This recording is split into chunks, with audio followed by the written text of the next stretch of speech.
Today we're going to explore some underground Rome, the spectacular Auditorium of Maecenas. This is truly a forgotten monument that you can visit. It's located on the Esquiline Hill. It's overlooking the Baths of Trajan, just beyond the Colosseum. And it's in a small park that you can get access to upon request. This is a forgotten monument that was once part of a grand estate that we can explore today. Guys, this is the Gardens of Maecenas. This is the one building that you can visit. Extraordinary frescoes, vibrant colors, niches for statuary. We have these seats here. Maybe it was an infeum, maybe it was for plantings, but it was lined in marble. This is probably a place for dining, a triclinium, so well preserved, back to the time of Augustus. It was once part of an enormous estate that becomes an Augustan property. The Horti of Maecenas. This is the first garden estate. The word hortus literally means garden, and it's the first kind of suburban villa estate that's now within the confines of the city. Maecenas really starts a trend. That trend continues, and eventually you're going to have a whole green belt surrounding ancient Rome. So we're exploring today on the Esquiline Hill, the so-called Auditorium of Maecenas, and the larger picture of that grand estate. So who was Maecenas? What was the extent of his villa? Let's examine the site and recreate its original amazing context. But who was Maecenas? He was a confidant of Augustus and patronized poets like Horace and Virgil and Propertius. And his estate was famously described by Augustan poets. Horace mentions it as soon as 35 BC. So it was a huge, sprawling, terraced estate with views of the city and views of the Alban Hills, because it was in a high spur, a high point of the Oppian Hill, part of the Esquiline Hill. It had heated pools and orchards. It was a place of leisure, and quite possibly then the painted scenes of landscapes in the auditorium itself reflect the original landscape estate. The monument itself was discovered in 1874, and a lead pipe of Marcus Cornelius Fronto, who was a tutor of the Emperor Marcus Aurelius, helped identify and link this monument to the original estate of Maecenas, because Fronto was eventually an owner of the estate, as recorded in the ancient sources. It was famously recorded that the estate was built on a location that was formerly the burial sites, the necropolis of the poor, and legislation was passed in 38 allowing Maecenas to build his estate. Now, the portion that we have visible here on the plan from 1874 of Lanciani that details the remains on Earth, including the so-called auditorium, reveals that the auditorium structure butted up against the Servian wall, again as described in the ancient sources. And there's a ramp that leads you down into this what was always interred subterranean site. But we can also see from this plan that there were extensive ruins in the vicinity that were also discovered. They have not been preserved. They were destroyed in that huge period of urban renewal when the monument was found in the first place in 1874. So the real standout feature that we can admire today is the only feature that's preserved to a grand extent that we can visit. But the estate was so much larger than what you see on the map. Maecenas died in 8 BC, and he left the Emperor Augustus as the sole heir of his wealth, including this estate. And in fact, all throughout antiquity, the name of Maecenas is always associated with this garden estate.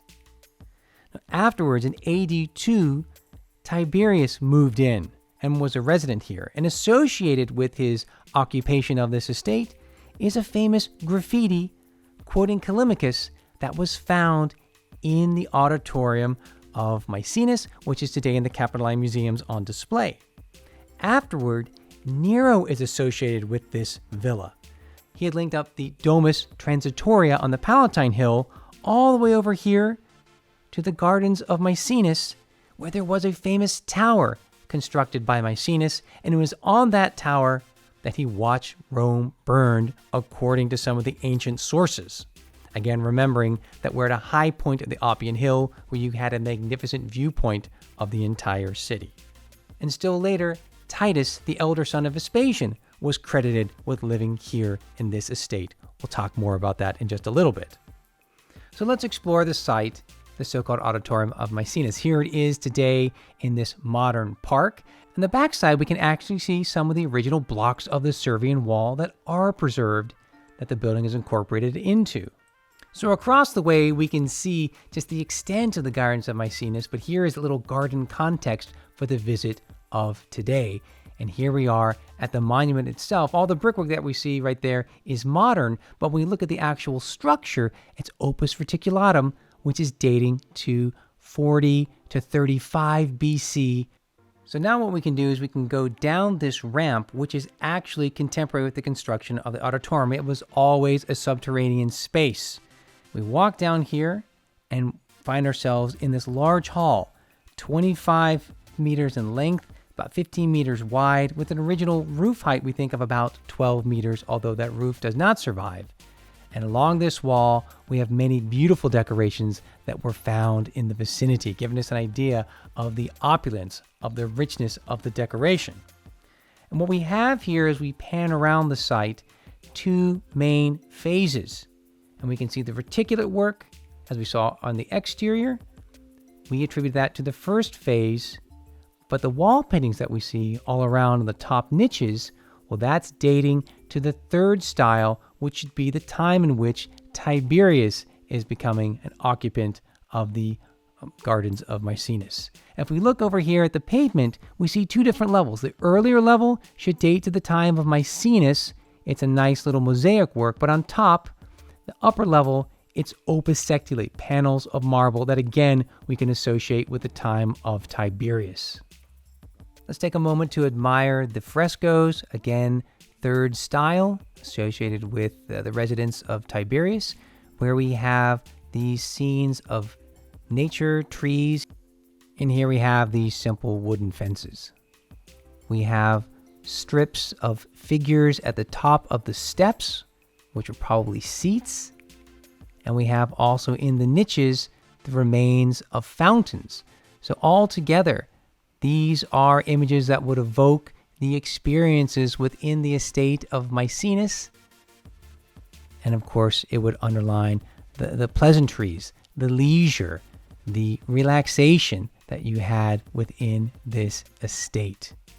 So what are these seats? Are they places to be accommodated to watch performances, or were they in fact steps for plantings where you had a viridarium setting?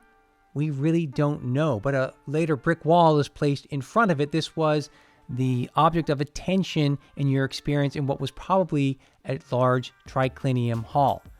This was the focal point. The brick wall is in front of the earlier opus reticulatum space where there were steps for seating, maybe a fountain, maybe for accommodating plantings as a viridarium. But this was a grand triclinium space for pleasantries, music, banqueting, drinking, entertainment. And of course, in the niches, they're so deep, we can imagine there also being statuary or vases. And in fact, in the vicinity of the auditorium, there are many later walls, medieval walls that are constructed, and within them, as they were dismantled to reveal the ancient sites, they were found incorporated smashed statues galore that were recomposed and are now in many museums. Let's take a look at those that are reconstructed and in the Capitoline museums today. So here we have an archaizing charioteer figure with a horse. It's actually dated to the Claudian period. Here we have a warrior. Here we have a Molossian dog that's made of a precious, expensive marble, Serpentino moschinato. So was this a hunting dog? Was this a pet? It was simply a beautiful work of art that we can admire today in the Capitoline museums. Here's a bucolic scene which shows, among other things, a Thyrsus, a Priapus, worshippers, and a woman looking at an actor's mask with a temple in the distance. It's all focused around Dionysus.